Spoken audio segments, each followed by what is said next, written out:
Princess Hane asked the man why the carpet he wished to sell was so expensive. Come on, cuddle up! What's the magic word? The one that makes the carpet fly? Tengu! That's it, Tengu! My prince, whoever sits on this carpet, may be transported through the air in an instant. All right, boys, let's get out of here, all together! Tengu!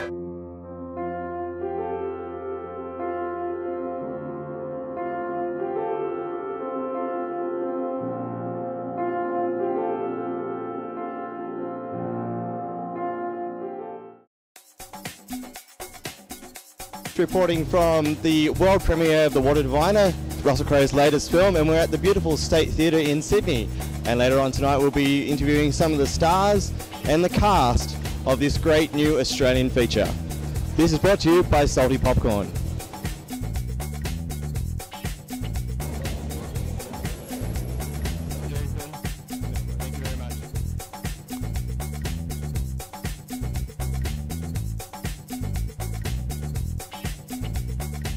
I found it tricky, that business, particularly where I have to slap her. I actually asked if I could have that big cut because I really wasn't into it. I understand from a cultural perspective that Russell wanted to make a point there, and so I went with it.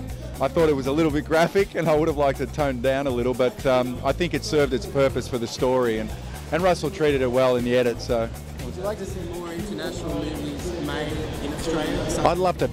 Absolutely. I mean, we've got such a great, talent pool here with both behind and in front of the camera. And I know I'd like to do more international movies. Did you have to do any training when Russell threw you over the table?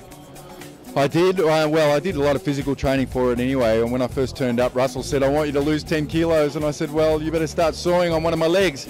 He put us through pretty rigorous boot camp and a lot of training, and it was good. Did you get to go to Turkey at all?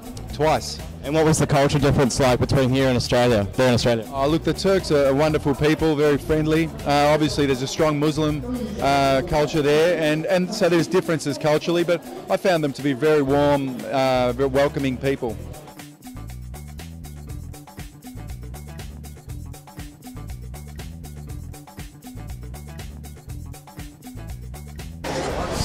For this one, Russell and I had a couple of meetings. I was fortunate enough in reading the script, I really responded to the role of Hughes, and we talked, and he had similar ideas, fortunately, which was really wonderful.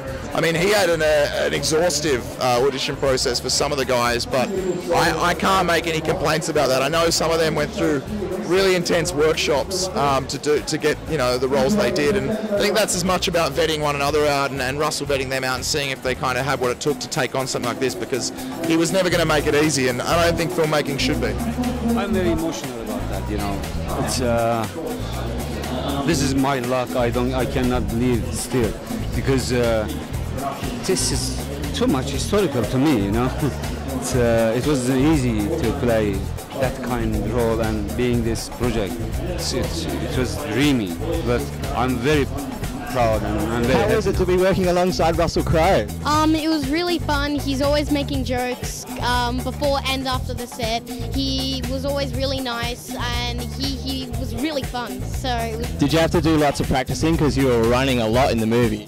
Yeah, I kind of forgot how much I ran. I remember I had to carry a very heavy suitcase, and I struggled, so every couple of scenes I had to take out a bit of layers from it because I had to run up this really steep hill, which was, yeah. Excellent. And how was Olga to work with? Was she like a mother figure to you on set? Yeah, Olga was really nice. After the set, when we were done, she would usually take me to like the cafeteria and stuff. She was always taking care of me, and she really helped me out. Excellent. Thanks so much for your time. See you, buddy. So how was it to be reunited on screen with Russell Crowe? Oh, just amazing, extraordinary, especially because he was directing. Excellent. Such a fan of his work for so long now. I mean, since Romper Stomper, of course. And he's always been such an amazing storyteller. He knows how to turn a scene, and you're always watching. He's so compelling to watch, and always has an eye to the entire script, no matter what it is, whether it's Gladiator or State of Play. So it's only a natural progression that he was going to direct. And how was it to make the emotional connection without having the children on set? That's what you do. That's what I do. I'm an actor. And you only need to dig so far into your research to know what it was like. There's reams of stories out there and first-hand accounts. And now, in fact, even it's very accessible to what's going on now. So many families all around the world are losing their children in wars. So it's very resonant to now. Look, I just think the sooner we have more money to publicise our movies, this turn-up today is so amazing. You guys being here like this to support it is extraordinary. But it costs money. It costs money to bring out red carpets. It costs money to publicise. And that money, we don't have that money, you know. So for most Australian films, what you see on Australian films screens when it's an Aussie film, that's where the entire budget goes.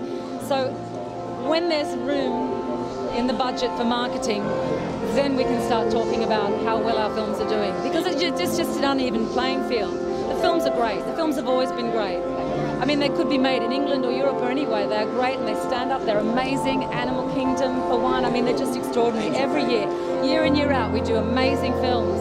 And they're very different and unique. But we just have not the budget to get the news out there.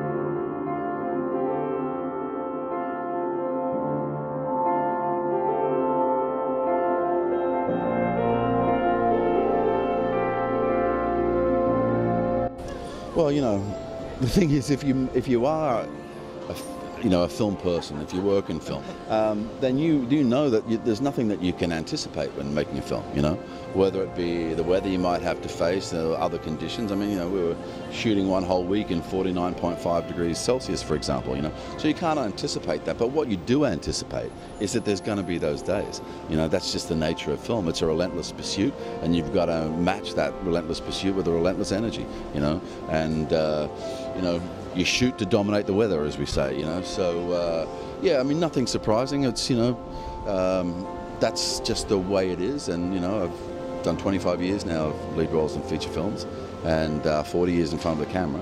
So, you know, it's in my DNA. You know, I've picked up stuff along the way, blah, blah, blah, blah, blah. I speak this language. I'm one of these gypsies, and I'm of that tribe. And there's a lot of people that worked on this film, you know, that I worked with 25 years ago or 30 years ago or whatever, you know. One in particular, there's a script supervisor called Jo Weeks, who's famous for terrorizing directors.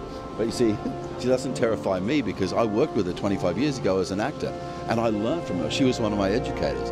She was the person that taught me that, you know, personal continuity from the actor's perspective is really important, you know. So, you know, that was a great thing for me in this big karmic circle to be coming back around for like a new stage of things, you know, with those same faces and now all working together, you know, on the same creative pursuit. I like to kind of create an energy mirror around me, you know, just the same way as I do with my kids, where everybody knows it's, you know, they're allowed to be at their very best. Just lastly, being a father of two, how important was that to relate to Joshua's character and finding his sons?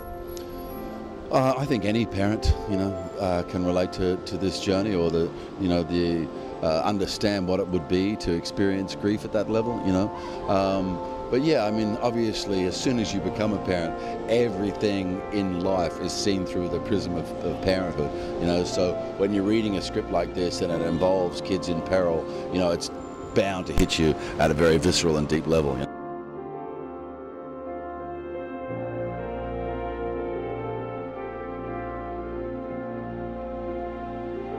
The world premiere of The Water Diviner, speaking with Russell Crowe and cast, and signing off for Salty Popcorn. Enjoy your popcorn, guys.